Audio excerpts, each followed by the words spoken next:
First game I want to take a look at was released in 1999, ChuChu Rocket. And it's, as you can see, there's lots of options, different ways to play, including a 4-player battle mode. Now what makes this game interesting is this is the first online game that Sega released for the Sega Dreamcast. So you play as these little ChuChus, they're little mice, space mice, and they have to get to the rocket ships and avoid the cats. The first few levels are just trying to figure out how to operate them, how to move them around, get them safely to the rockets. Now it's an action puzzler. Now your object is basically just to watch their patterns and see how they move, and then they'll give you a few arrows, and then you have to point the direction of how to get out, and then they'll hit that little arrow and it'll get them unstuck and get them to their rocket ships.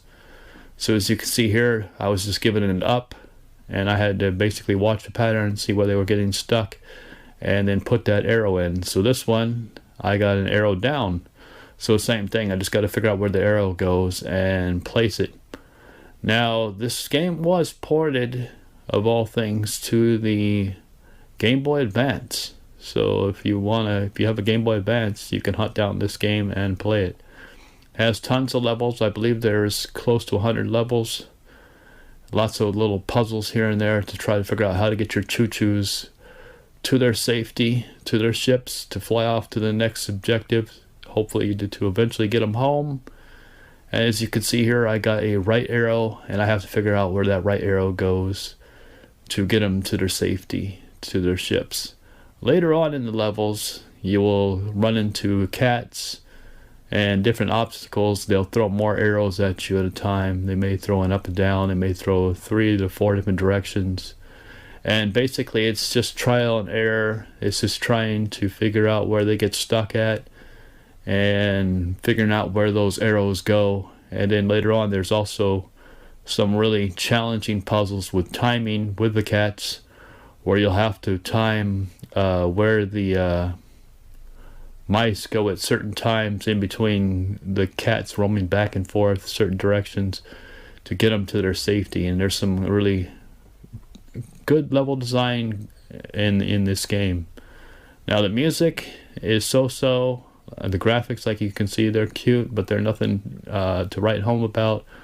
But when it comes to the gameplay department, that's where it's a 10 out of 10. It's really a fun game, and definitely worth owning in your library.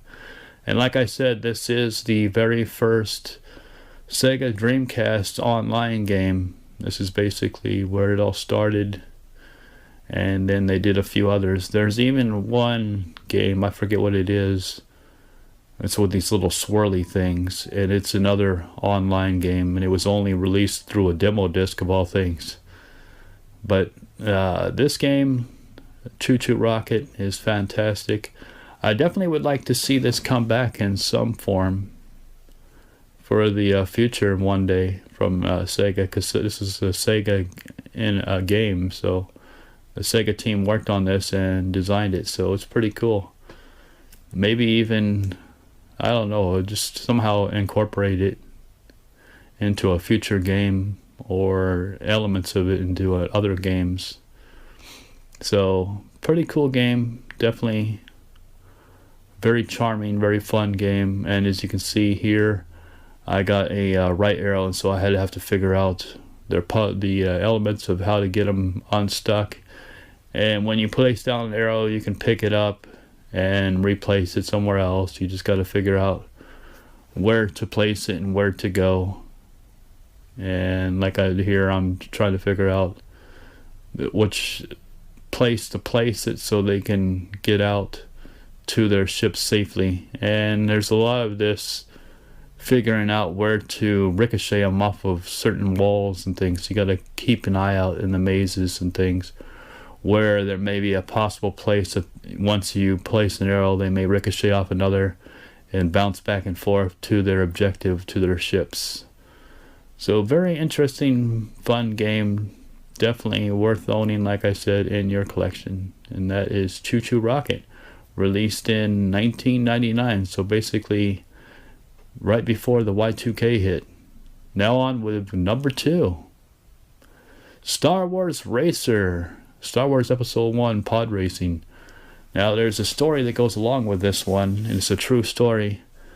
And it goes all the way back with our buddy, me and my friend's friend from high school named Chris. Actually, even middle school, I think we knew him. And Chris had some really bad backaches. He was staying at my buddy's house, sleeping on his couch. So when the doctor asked him and he told him he was sleeping on the couch, the doctor said, well, it's probably just because you have poor posture sleeping on that couch, so get a bed. Gave him some pain medication, and Chris went through the medication and then came back, and the pain was even getting worse. So doctors decided, well, maybe it's wise to do some scans and things, the basics, to check him out. And unfortunately, they found out they had two strands of leukemia. So when this game came out, Chris didn't see the Dreamcast at all because he was in the hospital. So when he came out of the hospital after going through chemo, he lost a lot of weight. His hair was falling out, things. We went over to his house when he came back from the hospital, and he was a huge gamer. And we brought him this Star Wars pod racer because we thought it was worthy of showing it off, because it really, back then especially, you got to remember the Dreamcast was competing against the PlayStation 1. And he loved Star Wars, and this game was really graphically pretty impressive, especially for its day. So we brought it over and we played it in front of him because he was kind of tired. He was watching from his bed, and he had this huge grin on his face. It was just like you could tell that he was really enjoying what he saw. He was blown away by it, and we got the satisfaction of making him smile and having a good time watching us play it in front of him. So anyways, he got tired and he said, well, let's go to bed now. So we left his house, took it, and left after about an hour of showing it to him. And then when we brought it back to our house and stuff, about maybe a week later, he went back to the hospital. And unfortunately, this was the last game that he saw because he passed away at the age of 24. So he did not make it past any farther after seeing this game. So this was the last game that he saw. So to this day, we still wonder, at least I still wonder. I know my buddy does the same thing. We always wonder every time we buy a new game as if Chris would like it, because the Dreamcast was his last system that he saw. So we always say, oh, I wonder if Chris would like this game or like that game. So anyways, like I said, this game itself, now back to the game itself, it's fantastic, it's fluid, the graphics are great, moves very fast for a racing game. You have to get used to the controls a little bit, because the pods each pod flies a little different, the pod racers, but they are a little bit loose on the track, a little floaty on the turns, but you get used to it, and it's a really good game. This for a long time was the fastest